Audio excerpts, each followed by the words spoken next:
An argument by analogy can be a very effective and easy way to make moral arguments. This can be known as, obviously enough, the moral analogy.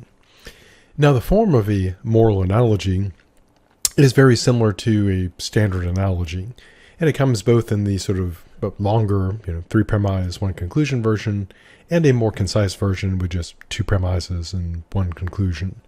So the form of the longer one is that the first premise is you establish that the first thing you're talking about, we'll call this thing X, has certain properties, P, Q, and R. And just like with a non-moral analogy, you could have any number of these, and P, Q, and R are just kind of placeholder variables saying some properties go there. The second premise establishes that Y, the second thing, the thing you're concerned about, has these similar properties. And the third premise establishes that, or asserts, that X, the first thing, is either moral or immoral, good or bad, acceptable, unacceptable, whatever language you want to use here. And in many cases, you might have to establish premise 3 that something is moral or immoral, using an argument to establish that. And this will often be done with an appeal to intuitions. Then the conclusion, of course, is that because X and Y are alike in these relevant ways, that if X is moral, then so is Y. Or alternatively, if X is immoral or evil, then Y would also be immoral or evil. A more concise way to do this is just begin with premise 1, comparing the two things, that X and Y have these properties in common. And again, X is just one thing you're looking at, Y is the thing you're comparing it to, and P, Q, and R are just whatever properties you're concerned with. The second premise is establishing that X is moral or immoral, good or bad, right or wrong, etc. And then you just go right to the conclusion that Y is moral or immoral. Now, the standard of assessing a moral analogy is exactly the same as a standard analogy. As we saw before, when looking at the normal analogy, it basically comes down to, are the two things alike? The more they're alike in the more ways, the better, and the more different they are in relevant ways, the worse. And so no change there. Now, as I noted before, typically when you're trying to make an effective moral analogy, kind of the critical thing is premise 3, because you have to convince logically the reader that what you're talking about is evil or good, and if they disagree with that and you give no reasons, they're not going to accept your argument. For example, here would be a fairly basic moral analogy, and it would need a lot more work to be effective, but this kind of lays out the very basics of it. So premise 1 would be aimed at trying to show that animals and humans are both capable of suffering and experiencing pain. Premise 2, killing humans is morally wrong because of these qualities. Therefore, killing animals would be morally wrong. So the gist of the analogical reasoning, and again, this is a super concise moral analogy, and it's really weak because to make it effective, you'd have to really develop all these premises and back them up in other arguments. But the gist is that humans and animals are alike in a relevant way. Killing humans is wrong, killing animals is wrong. And just like a standard analogy, this can be challenged in the usual ways. You could go after, the premises, arguing that they're not true.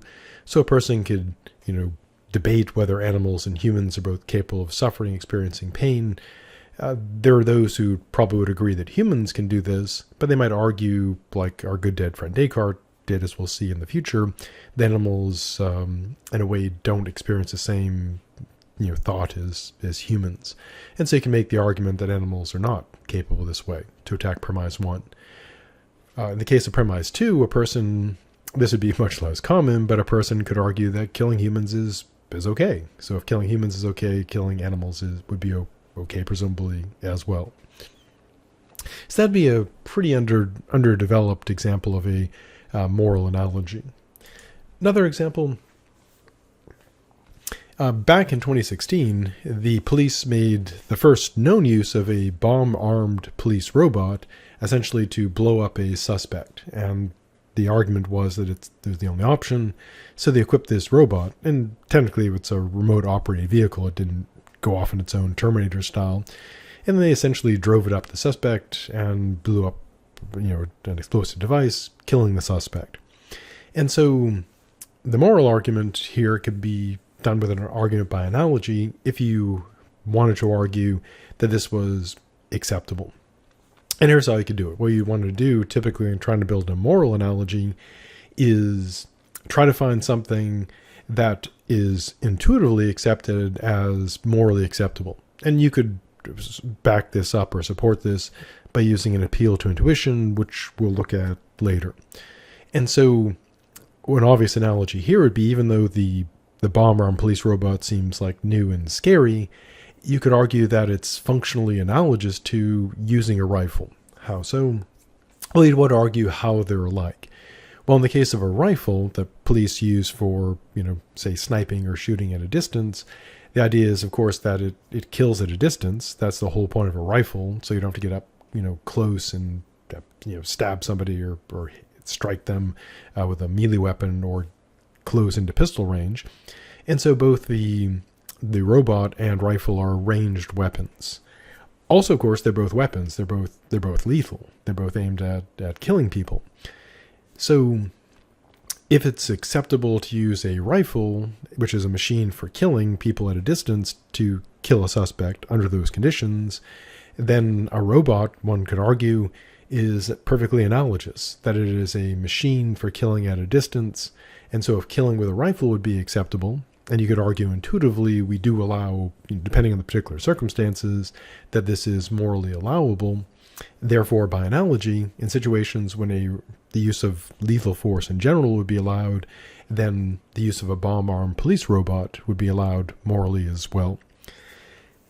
Now, in terms of the argument against this, and one thing that's very useful with an argument by analogy, especially for the purposes of the paper, is that you can very effectively argue against an analogy by going after, relevant differences, trying to point out how things are different.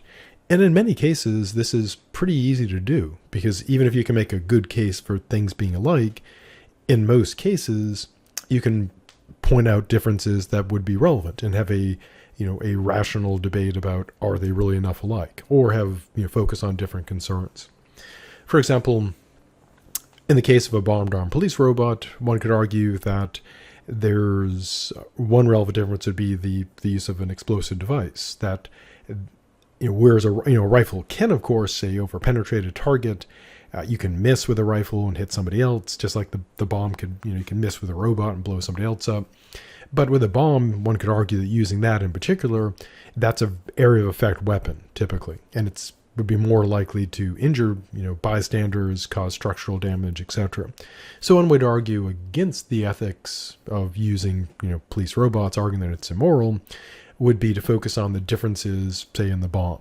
Now, of course, this could be countered by saying, they could take a police robot, arm it with a small, precise bomb, or only use it in situations where there's a single, suspect that can be safely engaged. And so you could run the debate back and forth.